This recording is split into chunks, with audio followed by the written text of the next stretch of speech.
Leer para entender el mundo y para poder cambiarlo, con el propósito de mejorarlo. Leer para cambiar uno mismo, leer por gusto, por pasión, para saber, para conocer y también para dudar, para cuestionar. Letras militantes.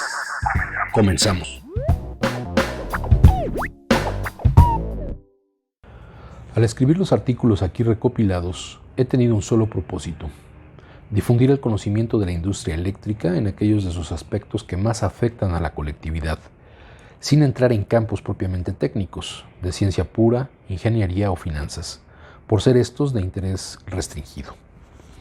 En países más adelantados que el nuestro, que avaloran mejor las posibilidades y las realidades económicas, el sentimiento popular está bien penetrado de la naturaleza íntima de los negocios de luz y fuerza y familiarizado con sus manifestaciones. No acontece así en México. Aquí posiblemente algunos sectores ilustrados de la opinión perciben más o menos exactamente que la electrificación del territorio es factor indispensable del progreso material y agente supremo de bienestar para el conjunto de la población. Pero la gran mayoría de esta ignora cómo ha nacido y prospera la industria eléctrica, cuáles son las modalidades que gobiernan su funcionamiento, qué obligaciones dimanadas de su existencia misma ha contraído con la colectividad y cuál es el papel y atribuciones que el Estado debe reservarse sobre la misma industria, para fomentarla y proteger los intereses generales. Para enmendar esta ignorancia hay que conocer el estatus de la industria eléctrica en sus diversos aspectos y desentrañar las repercusiones sociales y económicas que provoca, repercusiones tan inevitables como importantes, puesto que no se sustrae a ellas ningún elemento social incorporado a la vida civilizada. El carácter tan marcadamente popular que tienen los negocios eléctricos proviene de que viven del público y para el público, circunstancia que establece cierta comunidad de intereses entre los empresarios de estos negocios y la comunidad a quien sirven. De ahí la conveniencia de recalcar los rasgos que le imprimen a la industria eléctrica aquel carácter y determinan la interdependencia consiguiente entre los productores y los consumidores. Liga mutua esta última que impone como condición indispensable del desarrollo de la industria la cooperación armónica del Estado, de las empresas y de su clientela.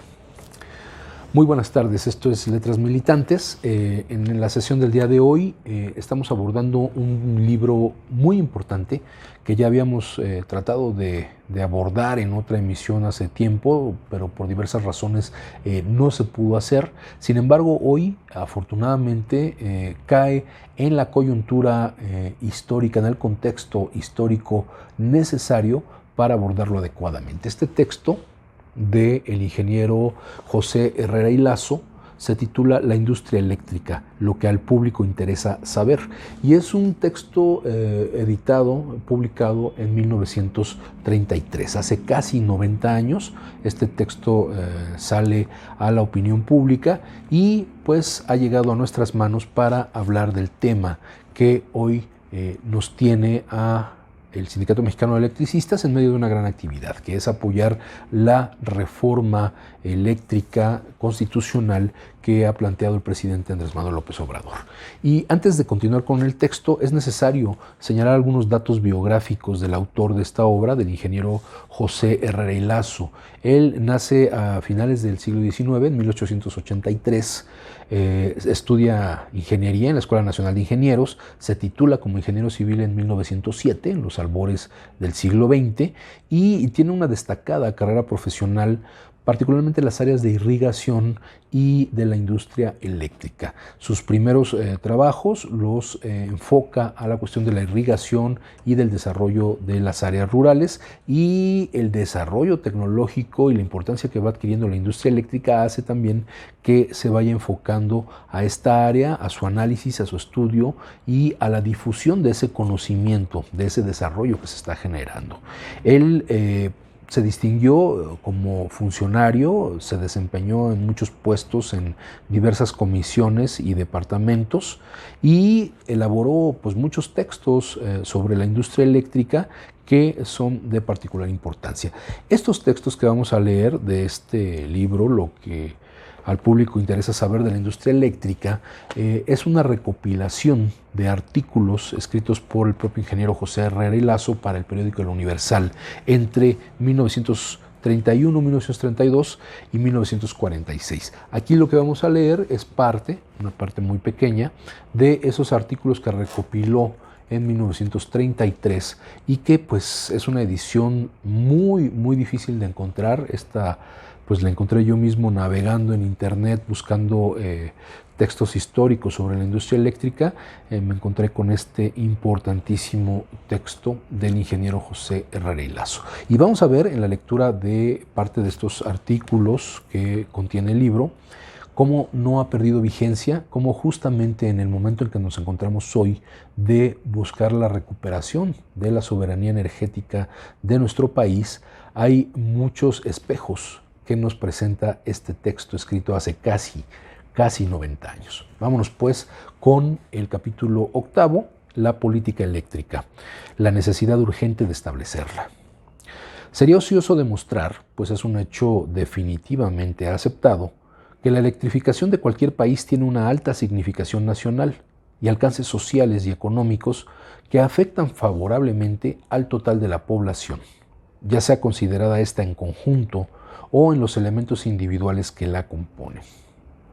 Consecuentes con este principio, todos los países civilizados, especialmente en la última década, en que el desequilibrio creado por la guerra, no olvidemos que es la Primera Guerra Mundial, los obligó a reconstruir su estructura económica y vienen haciendo intensos esfuerzos para conseguir la electrificación de sus territorios, poniendo en acción todos los recursos legales, administrativos y financieros de que disponen. Naciones hay que en ese lapso han duplicado la capacidad de sus sistemas eléctricos. Es decir, la industria eléctrica se convirtió en el inicio de la década de los 30 en una palanca de desarrollo para la reconstrucción de los propios países afectados por la Gran Guerra, la Primera Guerra Mundial. Este hecho se observa en México, aun cuando no reconozca la misma causa determinante, es decir, la Primera Guerra. Probablemente el desarrollo presente de nuestra industria eléctrica se explica por el carácter progresista de la misma y las necesidades crecientes de la población en materia de energía. Motivos ambos suficientemente fuertes para contrarrestar con éxito las influencias retardatarias de nuestras conmociones internas, es decir, todos los conflictos que en esa década tenían lugar. No olvidemos que sí hay alguna similitud, considerando que se viene de un proceso revolucionario de la Revolución Mexicana de 1910 a 1917. Y todavía en la década de los 30 se está atravesando un proceso de reconstrucción nacional en donde todavía hay levantamientos armados en distintas partes del país, en donde el gobierno todavía está en manos de mandos militares y que todavía pasarán algunos años para que pueda haber esa estabilidad que se planeaba o se esperaba para el desarrollo de nuestro país. A principios del presente siglo, la capacidad eléctrica instalada en el país tal vez no llegaba a 70,000 caballos. A la fecha se ha decuplicado, pues asciende a 700,000 y corresponde a una generación efectiva anual de 1.800 millones de kilowatts hora, o sea, 113 kilowatts hora por habitante, en el supuesto inexacto de que toda la población disfrutara de los beneficios de la electricidad, cosa que no sucede. Están hablando aquí de un consumo aproximado de 113 kilowatts hora por habitante en la década de los 30. Si acaso un 25% de los habitantes es el que está incorporado a las ventajas de la civilización. En estas condiciones, teóricamente, la cantidad de energía consumida anualmente por habitante resulta de 450 kilowatts hora. Y si nosotros consideramos que una de las prestaciones de nuestro contrato colectivo en Luz y Fuerza sobre el consumo de electricidad y como pago en especie del salario, porque hay que dejarlo muy claro, sobre todo para aquellos que no laboraron en Luz y Fuerza y que piensan que se nos regalaba la luz, era parte de nuestro salario pagado en especie a través de energía eléctrica, y a esto correspondían 700 kilowatts hora al bimestre.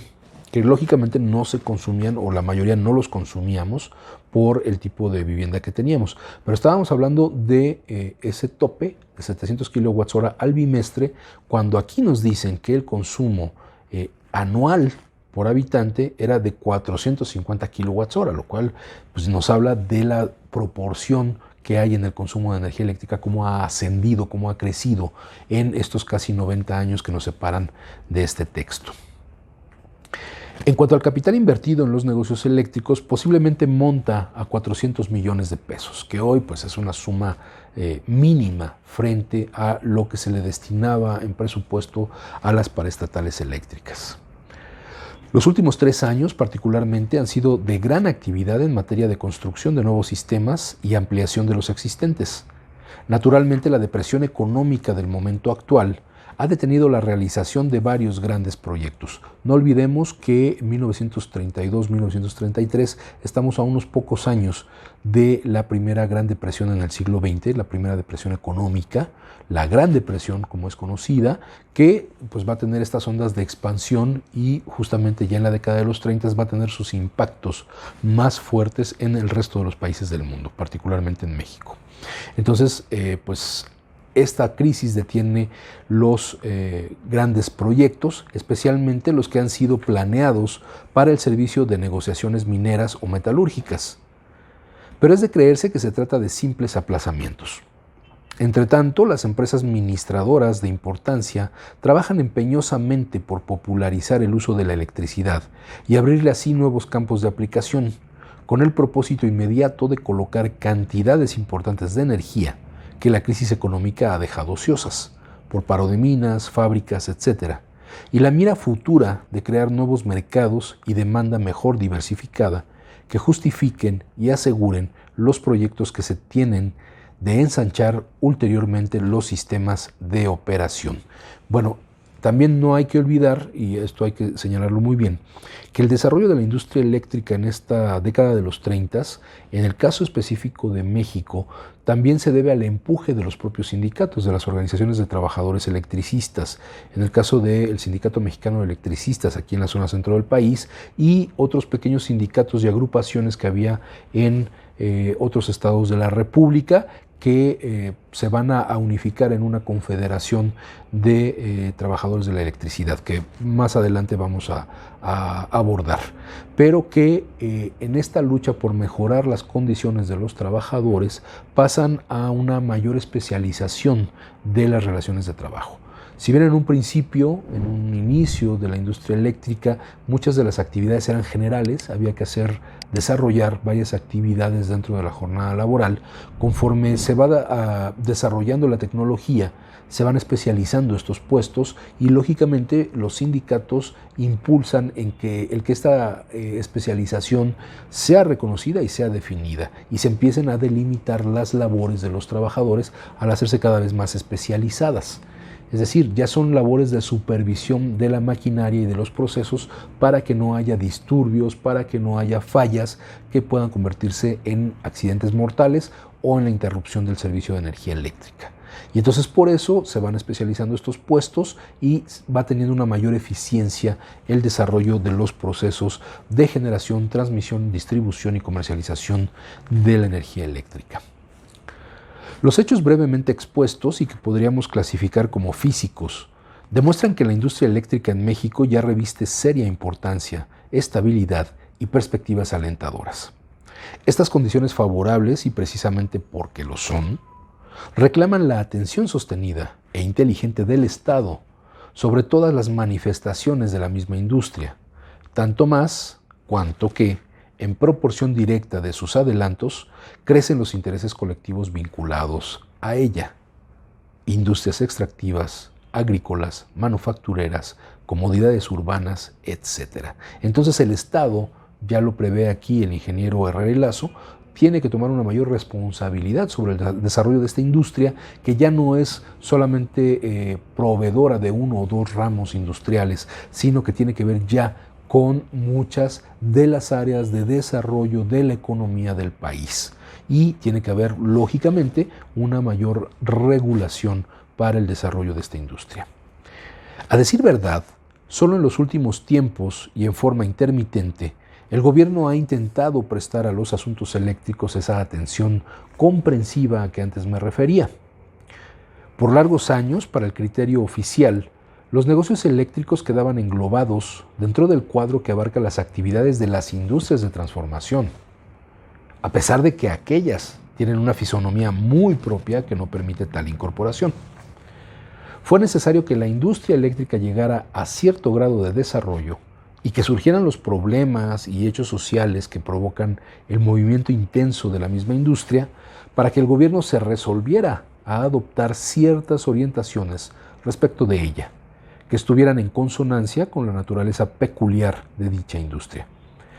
Desgraciadamente, tales tendencias no han llegado a precisarse, ni menos han cristalizado en una acción perseverante y bien meditada.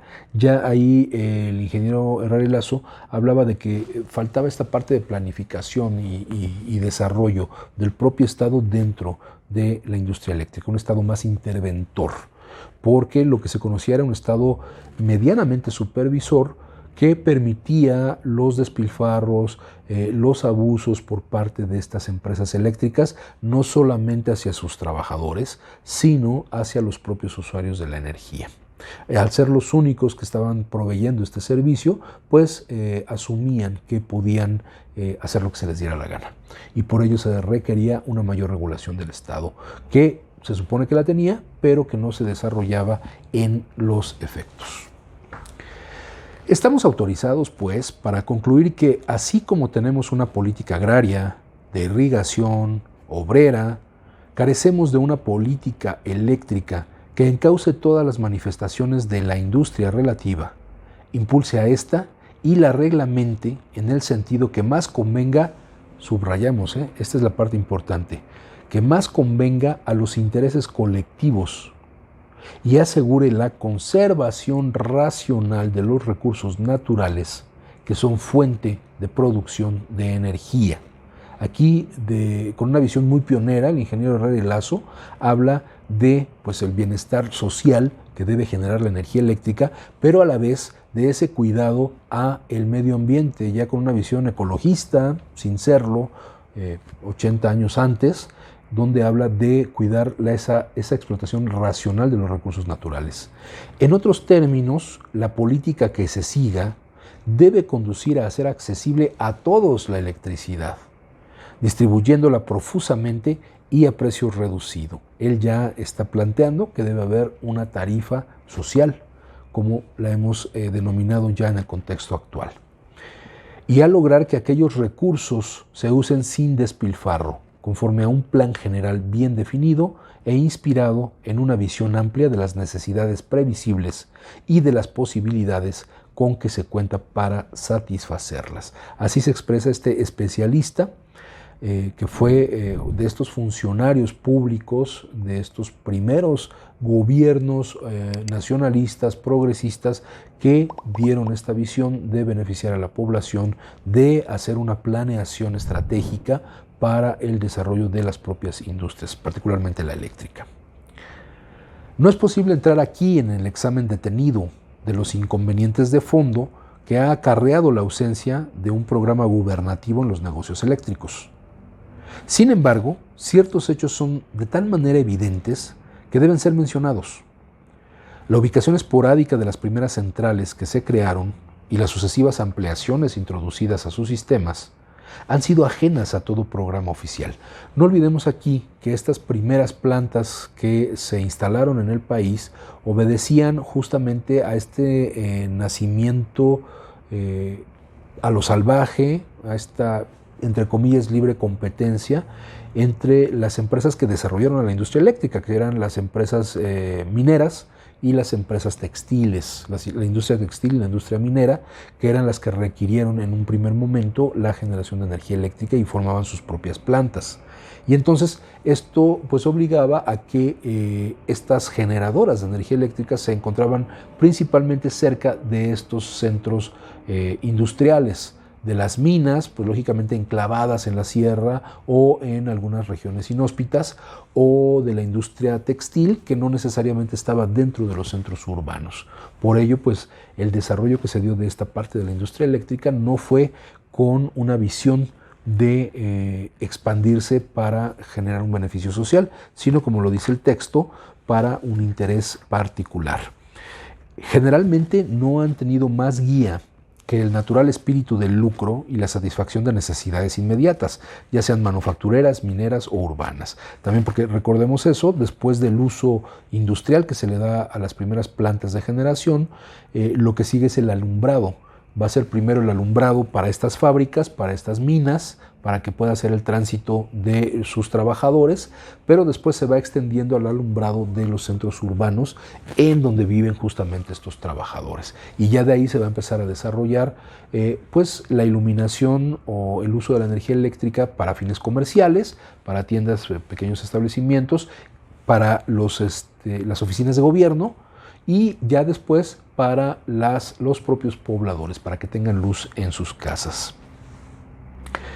Así se explica también que hayan abordado en los comienzos desarrollos hidroeléctricos muy dispendiosos, en vez de acometer primero los más económicos y realizar después otras posibilidades, gradualmente en el orden de su costo creciente. Desde el punto de vista de la conservación de las riquezas naturales, la falta de previsión y de acción coordinada en el otorgamiento de concesiones de aguas ha tenido como resultado la enajenación de importantes fuerzas hidráulicas, en forma que puede comprometer o dificultar la futura utilización integral de los recursos en algunas cuencas. La economía general y el público directamente han sido también perjudicados por las condiciones anárquicas en que ha nacido y prosperado la industria eléctrica. El alto costo real de algunos sistemas administradores, agravado por la ineficaz fiscalización y la deficiente reglamentación oficial de estos negocios, se traduce en cuotas elevadas de las tarifas de consumo. De ahí que muchas industrias que exigen energía barata, las electroquímicas y electrometalúrgicas, desde luego, sean desconocidas en el país. Que el empleo doméstico de la electricidad, tan variado, esté reducido al alumbrado y usos mínimos de calefacción. Otro tanto acontece en los servicios eléctricos rurales, que permitirían hacer evolucionar rápidamente nuestros añejos métodos agrícolas y que son además frecuentemente prohibitivos por el alto costo de las redes de distribución. Por falta de un programa de electrificación, se ha descuidado la interconexión de los sistemas y la uniformidad de sus voltajes, medidas indispensables para garantizar el buen servicio. Él ya plantea, el ingeniero Herrera Lazo, ya plantea la unificación de sistemas y de procesos que va a tener lugar ya en la década entre los 50 y ya el desarrollo de los 60, incluso hasta los 70 todavía va a haber este proceso de unificar los voltajes, de unificar las frecuencias de la propia energía eléctrica, del suministro de energía eléctrica y sus redes de transmisión y distribución. Otras cuestiones de fondo que atañen a la industria eléctrica permanecen imprecisas o desatendidas. La política que se implante deberá darles claridad y orientación. Es el caso de la tendencia vagamente enunciada de la, y lo pone entre comillas, nacionalización de las empresas eléctricas de servicios públicos y su explotación consiguiente por el Estado. Es también un ejemplo de cuestiones de esa índole la ignorancia popular y aún de muchas autoridades sobre las condiciones peculiares en que operan los negocios ministradores, ignorancia que se traduce ya en agitaciones que agravan el desconcierto reinante, ya en medidas reglamentarias y fiscales adoptadas a la ligera. Es decir, este proceso de nacionalización se manejaba de manera muy vaga y muy a la ligera. No había este proceso de investigación, este proceso de análisis que se va a iniciar justamente en esta década de los 30, que va a concluir en 1937 con la creación, la fundación de la Comisión Federal de Electricidad ya en el sexenio del presidente Lázaro Cárdenas. Y lógicamente el paso que va a haber entre esta etapa todavía en 1937 hasta 1960 con la nacionalización, ya en la presidencia estando Adolfo López Mateos, tiene que ver con este análisis de cómo se va a dar este cambio, porque resulta sumamente complejo el cómo se iba a unificar todo este trabajo con las diferentes empresas que explotaban la energía eléctrica. Entonces, lo que plantea Herrera y Lazo es, bueno, planificación, hay que planearlo, sí tiene que ser el bienestar de todos, nacionalización, pero a partir de una planeación de cómo le vamos a hacer cuando el propio gobierno no ha tenido los niveles de conocimiento, administración, los conocimientos técnicos incluso para manejar la industria eléctrica. Con relación al primer caso, es lamentable que el espíritu democrático y de asociación que arrastra a los clientes de las empresas a constituirse en agrupaciones se desgaste en luchas estériles por ausencia de finalidad práctica y no se oriente hacia empeños constructivos y de cooperación para fomento de la industria regional. Aquí más adelante va a plantear el propio Herrera y Lazo que los usuarios de energía eléctrica sean también en parte propietarios de las empresas eléctricas, que tengan ellos acciones en estas empresas para poder influir en el desarrollo de las mismas y que sea en beneficio, lógicamente, de ellos como usuarios. Es una mentalidad también muy avanzada en ese momento. Debe hacerse notar que en los últimos 7 años el gobierno federal ha demostrado deseos intermitentes de instituir una verdadera política eléctrica. Pruebas de ello han sido la creación de la Comisión Nacional de Fuerza Motriz, disuelta más tarde, y la expedición del Código Nacional Eléctrico. Este Código Nacional Eléctrico es el que es, digamos, la simiente, la semilla, que va a dar lugar a Comisión Federal de Electricidad. Este Código Nacional Eléctrico que federaliza la industria. Pero ha faltado, como ya se dijo, continuidad en la acción y una percepción clara del conjunto del problema que permite establecer un criterio definido y estable. Ir electrificando el territorio es hacer obra de reconstrucción nacional y es enriquecer al país. Pero ante todo, entraña un fin más noble, el bienestar popular. En la medida en que ello es posible, la electricidad, como el sol, debe enviar a todos sus ondas. Para los afortunados de la vida, el fluido es apenas una comodidad, más sobre las que ya se disfrutan. Para el que pena en el trabajo, es la luz y el calor para su hogar, la simplificación de las faenas domésticas de su compañera, la fuerza mecánica, a voluntad, en el taller y la higiene para toda la familia. Facilita y suaviza la tarea diaria y en ese concepto abre posibilidades al mejoramiento espiritual. O sea, vean la profundidad del análisis del ingeniero Herrera y Lazo. La electricidad no es simplemente una mercancía, no es simplemente un flujo de átomos, no es simplemente una cuestión técnica, sino que es una vía, una herramienta para el mejoramiento espiritual.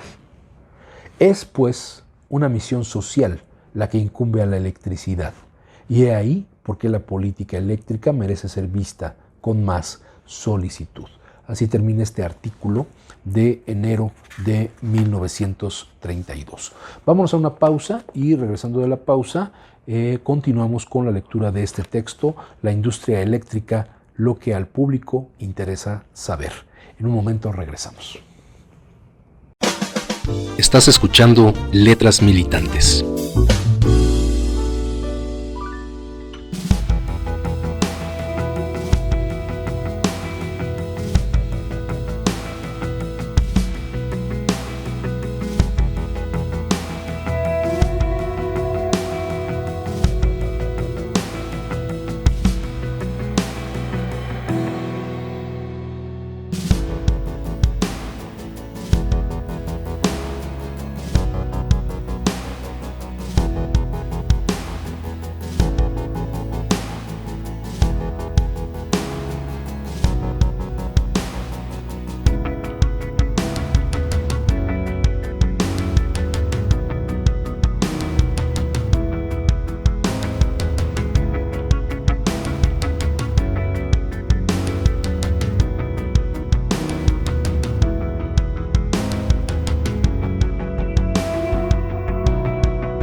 Letras Militantes. Continuamos.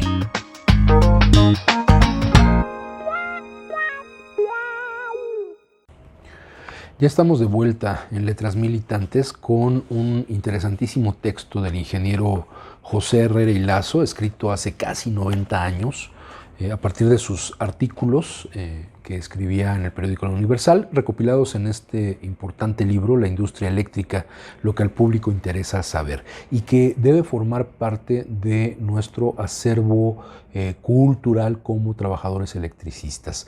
El hecho de haber laborado en Luz y Fuerza no nos convierte por ese solo hecho en especialistas del tema eléctrico. Podemos ser especialistas en nuestra materia de trabajo, pero tenemos la obligación frente a esta coyuntura histórica que nos presenta la reforma propuesta por el presidente Andrés Manuel López Obrador. Tenemos la obligación de conocer cuál es la historia de este sector que pretendemos defender, que pretendemos nacionalizar, renacionalizar. Porque no olvidemos que nuestra lucha de resistencia en un primer lugar fue por recuperar esa materia de trabajo que teníamos, esa fuente de trabajo que teníamos en una empresa que era propiedad del Estado y que lógicamente fuimos hechos a un lado en este proceso de privatización que los gobiernos neoliberales iniciaron a principios de la década de los 80 en México y que tenía el gran obstáculo del Sindicato Mexicano de Electricistas y que una vez destruida nuestra fuente de empleo, que era Luz y Fuerza del Centro, pues continuaron de manera más sencilla para ellos, aunque les costó todavía un par de años, 3 años, poder alcanzar ese triunfo que querían, que era la privatización de la industria eléctrica. Después de la negociación que tuvimos a partir de 2013, que nos fue negado el patrón sustituto y que por acuerdo de asamblea decidimos irnos a una negociación política, alcanzamos un triunfo que, como se dijo en aquella asamblea general en 2014, en 2015 se ratificó. Este triunfo era parcial y transitorio, y que nuestro verdadero objetivo sería recuperar aquello que nos robaron y que pasa lógicamente por la renacionalización de la industria eléctrica. Hoy estamos ante esa posibilidad con la iniciativa del presidente Andrés Manuel López Obrador de reforma al sector eléctrico. Pero, repito, necesitamos conocer este ámbito, necesitamos conocer su historia, su desarrollo para poder contribuir a este cambio. Y el texto de Herrera y Lazo nos ha dado varios elementos muy importantes. Uno de ellos, el de considerar a la electricidad como un medio de bienestar para toda la sociedad. No se trata de fortalecer a Comisión Federal de Electricidad por fortalecerla, por decir tenemos una empresa del Estado que es muy fuerte y que se dedica a suministrar energía eléctrica. Bueno, ¿para qué la suministra? Pues tiene que ser para el bienestar de la población y ese bienestar se tiene que traducir en una tarifa social, una tarifa justa para todos los consumidores. Y es algo que el propio Herrera y Lazo nos plantea desde 1932, que escribió esos artículos. De igual manera, vamos a verlo a continuación en los textos que tenemos aquí, los trabajadores electricistas influimos en este proceso y vamos a entrar en materia directamente. Este capítulo o este artículo se titula Los electricistas y el control electrotécnico. Ya tenía algunas noticias sobre la actitud adoptada por la Confederación Nacional de Electricistas y el Sindicato Mexicano de los mismos ante las condiciones difíciles por que atraviesan los negocios eléctricos en el país. Condiciones que desde luego afectan los intereses profesionales de los miembros de estas agrupaciones. Hasta ahí, y considerando el asunto desde este punto de vista, tal actitud y las gestiones consiguientes estimaba yo que excluían toda intervención extraña y que era del resorte exclusivo de dichas agrupaciones adoptar las medidas que estimaran convenientes.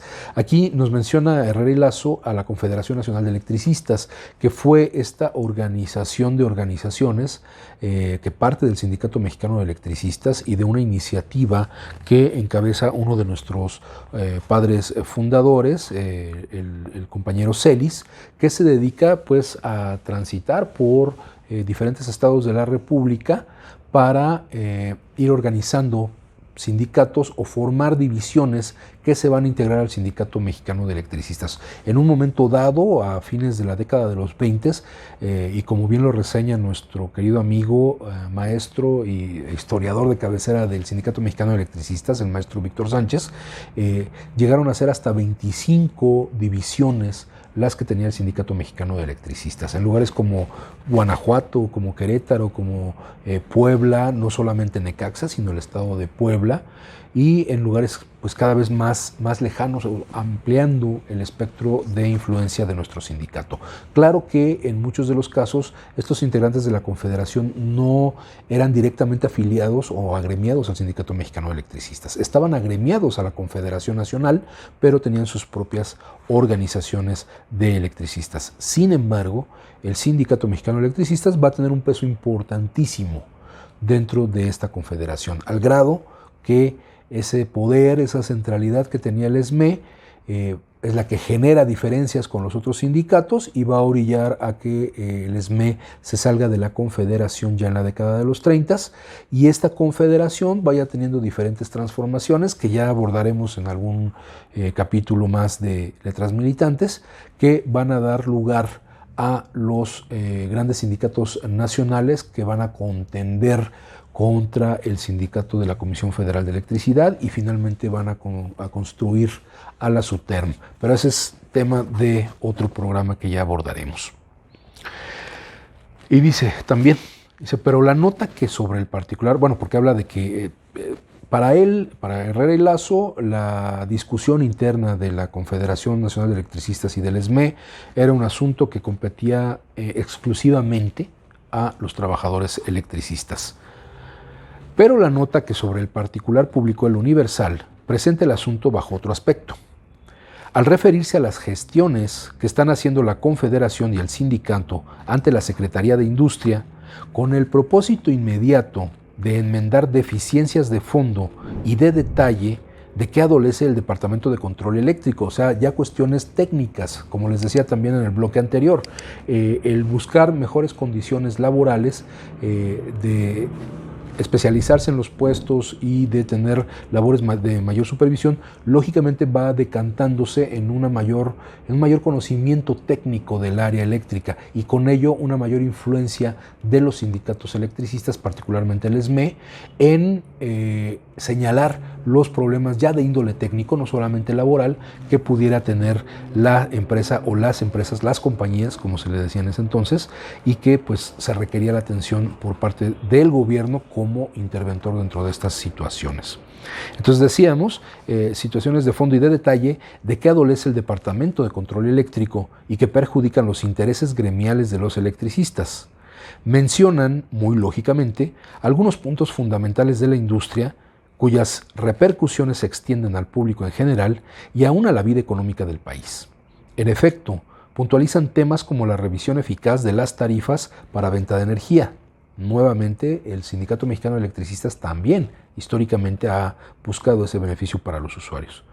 La necesidad de organizar el estudio de nuestras fuerzas hidráulicas y la pugna creciente entre algunas empresas ministradoras y su clientela. Las empresas ministradoras, lógicamente estamos hablando del tema de que suministran, de que dan un servicio, de que administran un cierto tipo de servicio y son todas estas empresas privadas eléctricas. Llevada la cuestión a este terreno, me he sentido autorizado a salir de la abstención antes aludida, es decir, que no quería hablar del tema que competía a los propios trabajadores electricistas. Dos motivos principales me impelen a ello. Los esfuerzos que he venido haciendo desde hace 12 años en posiciones oficiales y fuera de ellas, porque se implante una política eléctrica definida, y la paternidad que comparto con quienes fueron conmigo miembros de la Comisión Nacional de Fuerza Motriz, de la Organización del Control Eléctrico. Lamento que nuestro hijo espiritual no haya correspondido a los propósitos que le dieron vida, pero no somos responsables de que aquellos, desde el principio, hayan sido desvirtuados hasta convertir el control en un servicio de eficacia práctica nula, onerosa para el público y desfavorables para los intereses profesionales de los electricistas. En estos últimos respectos, y sin que esto se tome como la enunciación de un programa preciso, creo que las definiciones actuales del control de lo que se refiere sobre todo a la inspección de los equipos de utilización, podrían ser definitivamente corregidas sobre la base del reconocimiento de la responsabilidad profesional de los electricistas que ejecutan las instalaciones, siempre y cuando se hubiere calificado la capacidad técnica de aquellos, de acuerdo con los conocimientos que hubieran comprobado tener y tomando en cuenta el carácter e importancia de las instalaciones. Así como un ingeniero o arquitecto cubre, con la autoridad que le da su título, las obras que ejecuta, el ingeniero y el montador electricista se constituirían en responsables, proporcionalmente a la preparación que hayan recibido, de los trabajos por ellos realizados. Y aquí es donde nuevamente vamos a ver cómo se va dando progresivamente esta especialización de los trabajos. En estas condiciones no tendrían ya razón de ser las inspecciones previstas del control como están establecidas, salvo tal vez tratándose de canalizaciones eléctricas en las salas de espectáculos, grandes establecimientos comerciales, fabriles, negociaciones mineras y metalúrgicas, etc. El servicio oficial de inspección se reduciría a proporciones justas y cesarían las molestias y gastos que hoy le ocasionan al público. Si estas sugestiones generales caben dentro de los propósitos de la Confederación, valdría la pena que las estudiara más a fondo para encontrar la forma práctica de aplicarlas. Así se lograría dignificar y reforzar la posición profesional de los técnicos y expertos electricistas. Es notable el reconocimiento que hace a los propios trabajadores del sector eléctrico. Las funciones de control a que acabo de referirme, si bien representan un papel muy secundario en un programa de fomento integral de los negocios eléctricos, tienen indudable importancia por dos motivos. El primero, por el hecho de que afectan las conveniencias de clase de los electricistas. Aquí hay un reconocimiento de la clase trabajadora. En este sentido, ampliamente se justifica la atención que a tales actividades vienen prestando la Confederación y el sindicato. El otro motivo, de consecuencias más hondas, estriba en las molestias que originan al consumidor de energía, provocadoras, de la mala disposición en que el público se encuentra respecto de un servicio que se instituyó para proteger contra accidentes a las personas y propiedades y que pudo haberse desempeñado en forma discreta y aceptable para todos. La modificación de los procedimientos administrativos puede poner fin a ese sentimiento hostil sobre el que nada provechoso y duradero es posible edificar. Digno de encomio es que el empeño de las agrupaciones citadas, por cuidar las conveniencias inmediatas y tangibles de sus agremiados, no les haya impedido percibir ciertas cuestiones de fondo, determinantes, en parte, de la depresión y dificultades presentes que pesan sobre la industria eléctrica, por cuya prosperidad deben interesarse no solo los profesionales del ramo, sino el conjunto de la nación. Muy interesante esta anécdota que rescata en la historia el ingeniero Herrera y Lazo del papel de los electricistas en esta regulación de la cuestión eléctrica, del suministro, del mercado eléctrico que existía en ese entonces, y que las propias empresas privadas, los ministradores, como él les llama, habían dejado de tener el cuidado o darle el mantenimiento, mientras que por el otro lado las tarifas eléctricas se iban incrementando.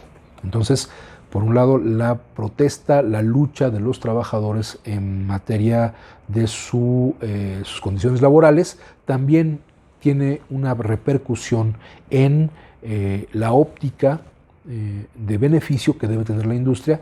Al mejorar las condiciones de los trabajadores, lógicamente se mejora la eficiencia del servicio para los consumidores. Y vamos a cerrar este programa con este último artículo, también escrito en 1932 por el ingeniero Herrera y Lazo, que se titula La política eléctrica concluye. Las ligas de consumidores de energía. Las protestas de numerosos grupos de consumidores se multiplicaron y en algunos casos han rebasado los límites permitidos por la ley. Declaraciones del señor secretario de Industria, licenciado Primo Villamichel.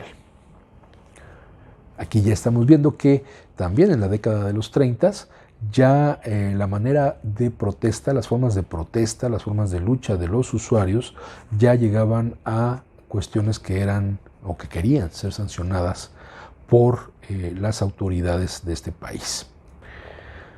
Y nos dice Herrera y Lazo: a mi modo de ver, ningún movimiento social, grande o pequeño, debe verse con inatención o despego. Todos tienen una razón de ser, más o menos perceptible, que hay que descubrir o aclarar. Y móviles a menudo confusos, pero de posible utilidad general, que deben precisarse y ser encausados, puesto que responden a un determinado estado del ánimo popular que se exterioriza porque encuentra ambiente social y político favorable. Lo mucho de improvisado que tienen estos movimientos y lo festinado de su acción los induce con frecuencia a cometer graves errores que invalidan o retardan la consecución de finalidades prácticas y duraderas. Para asegurar estas, conviene, pues, poner de manifiesto las deficiencias de que adolece en su constitución y modalidades dichos movimientos, rectificarlos y estimar las ventajas que pueden resultar para la comunidad y directamente para los afiliados. Con este criterio creo que deben estudiarse las organizaciones recientes constituidas por grupos de clientes, de preferencia pequeños consumidores, de las empresas de luz y fuerza eléctricas. Ya en otras ocasiones he anticipado mi opinión general sobre esas organizaciones, lamentando que el espíritu democrático y de asociación que arrastra a los consumidores a agruparse se desgaste en luchas estériles por ausencia de finalidad práctica y no se oriente hacia empeños constructivos y de cooperación para fomento de la industria regional. Esto hace la cita de uno de los artículos que ya habíamos leído. Tales movimientos envuelven una excitativa al gobierno para que instituya normas definidas en los negocios eléctricos, y veo en ellos una prueba indudable de que la opinión comienza a conceder a esos negocios el interés que merecen. Así pues, señalar los errores de esas organizaciones no debe interpretarse como la condenación absoluta de sus propósitos, sino como la aplicación lógica de un método crítico que conduzca a sugerirles mejores y más amplios derroteros. Lógico, desde una posición de un hombre que ha estado en estos puestos, en comisiones, en funciones de Estado, pues busca cambiar el ánimo de organizaciones que, lógicamente, como sabemos, los usuarios que son despojados de este servicio de manera ilegal, como nos ha pasado con Comisión Federal de Electricidad en años pasados y en estos momentos, o la falta de atención de las propias instancias de gobierno, nos llevan a subir de intensidad el tipo de movilización. Lo interesante es cómo apunta el propio Herrera y Lazo a que debe tenerse muy claro cuáles son los objetivos y cuáles van a ser las repercusiones de estos objetivos que tengan las organizaciones de usuarios. En el caso actual, el caso de la ANUE, de la Asamblea Nacional de Usuarios de la Energía Eléctrica, es muy claro cuáles son muy claros los objetivos, qué es lo que se ha planteado fundamentalmente y qué es lo que pone sobre la mesa al propio gobierno local y federal. Locales en el caso de los otros estados y federal en el caso de todos los usuarios que forman parte de la NUE, y que tiene que ver con los tres temas fundamentales, los tres objetivos fundamentales. Primero, el borrón y cuenta nueva, que tiene que ver con el cobro ilegal que viene haciendo Comisión Federal de Electricidad con los usuarios a los que no les ha generado un contrato, que ese contrato se tenía con Luz y Fuerza del Centro, que no fue dado por terminado y cambiado por un nuevo contrato, que aparte se dio sobre lecturas estimadas del consumo de energía eléctrica en los primeros años de nuestro movimiento de resistencia y después del decreto de extinción. Y entonces ese borrón y cuenta nueva se constituye como el primer objetivo fundamental. No voy a pagar algo a una empresa con la que no tengo ninguna relación contractual. Número 2, la tarifa social justa, que, como ya lo ha expresado Herrera y Lazo, es una cuestión fundamental, porque no puede verse a la electricidad como una mercancía. Y lógicamente tampoco tiene que ver con esta idea o esta ocurrencia del actual director de CFE, que dice que la idea es instituir una sola tarifa para todos los usuarios de energía eléctrica. Esa tampoco es una alternativa, porque, vamos, es absurda. Y la tercera, elevar a rango constitucional como derecho humano el derecho a la energía eléctrica. Algo que se intuye, algo que puede preverse por ahí, que se sugiere de manera muy ligera dentro de todo este proyecto de iniciativa eléctrica, pero que no lo dice con la contundencia que se requiere necesaria. En este caso de los usuarios es el elevar la energía eléctrica a derecho humano en la Constitución. Entonces, bueno, estos son objetivos que son muy claros, son muy definidos y que tienen por objeto también pues, la cooperación para el fomento de la industria. Y hay otras iniciativas que ha ido impulsando poco a poco, algunas se han quedado en el tintero en el caso de la NUE, pero que vale la pena después de la lectura de este artículo que se puedan poner a discusión nuevamente. Las primeras asociaciones de ese género, estamos hablando de ligas de usuarios, como se les conocía en ese entonces, que se fundaron en el país, datan de 10 o 12 años, estamos hablando de la década de los 20. En la ciudad de San Luis Potosí, primeramente, un cierto número de clientes se unieron para trabajar por la reducción de las tarifas y la modificación de las franquicias municipales de que gozaba la empresa local. El movimiento tuvo vida precaria. Algún tiempo después, los industriales poblanos adoptaron una actitud de protesta contra la Compañía de Luz y Fuerza que abastece la región. El conflicto, del que conocieron las autoridades federales, se prolongó y revistió cierta importancia, pues hubo una suspensión temporal de pagos de los servicios suministrados. Aquí están los bisabuelitos de la NUE. Extinguidos o solucionados, esos movimientos esporádicos no parecían haber sentado precedente, pero hace 3 años resurgieron con vida más activa en el estado de Veracruz y enseguida en el de Puebla. Tocóle a esta región ser el foco de tal resurgimiento por ser un medio excepcionalmente propicio para el caso. Contaban los promotores con la indudable simpatía de las autoridades locales y con cierta inclinación, en el sentir de las masas, para aceptar con agrado cualquier sugestión de apariencia reivindicadora. En el curso del conflicto, aún no definitivamente resuelto, han surgido serias dificultades entre los poderes federales y locales por invadir estos las atribuciones de los primeros. Y se han empleado métodos extremos, a todas luces inmorales y fuera de los moldes de la ley. No han cambiado mucho las cosas. Estamos hablando, lógicamente, del uso violento de las autoridades, de la fuerza pública, para disuadir a los usuarios de energía eléctrica a que eviten bloqueos, a que permitan los cortes, el retiro del cable de cobre, el cambio de medidores, etc. Pues estamos viendo aquí que ya desde la década de los 20 el gobierno toma este tipo de acciones en contra de los usuarios. El ejemplo ha cundido en varios lugares del país, si bien las medidas adoptadas por las ligas no han revestido el aspecto violento y apasionado de que dieron muestra en las ciudades de Puebla y Veracruz.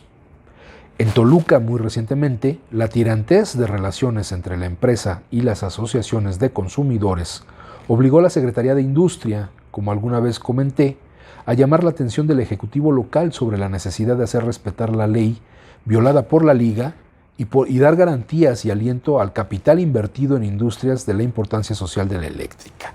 Nuevamente, los intereses de los particulares se anteponían al interés de los propios usuarios de energía eléctrica.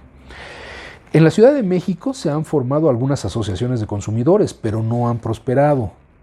Háblase de reorganizarlas dándoles mejor orientación.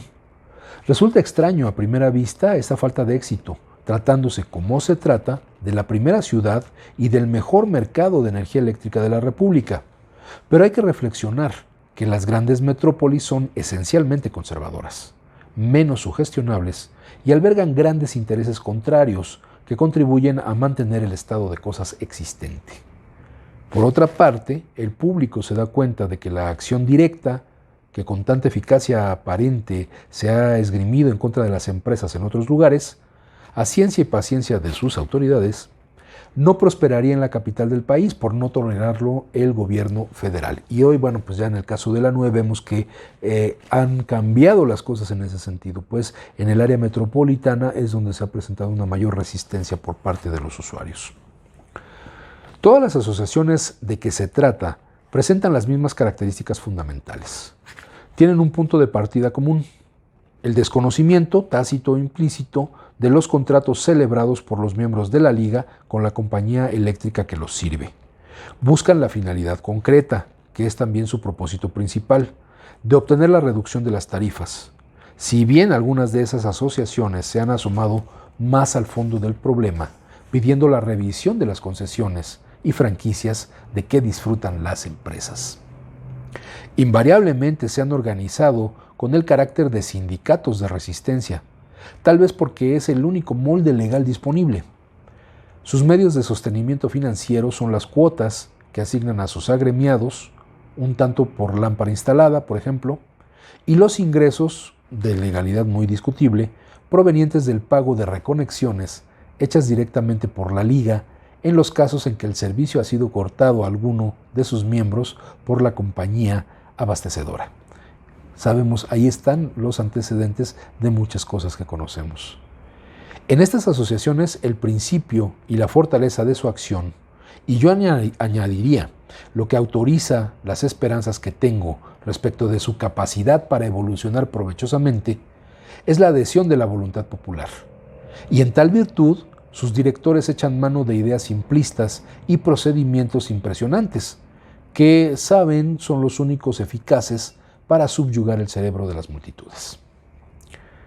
Pero encontrar la explicación de los conceptos básicos y modos de actuar de las ligas no desvanece sus inconvenientes presentes, como no impide pensar en sus expectativas futuras.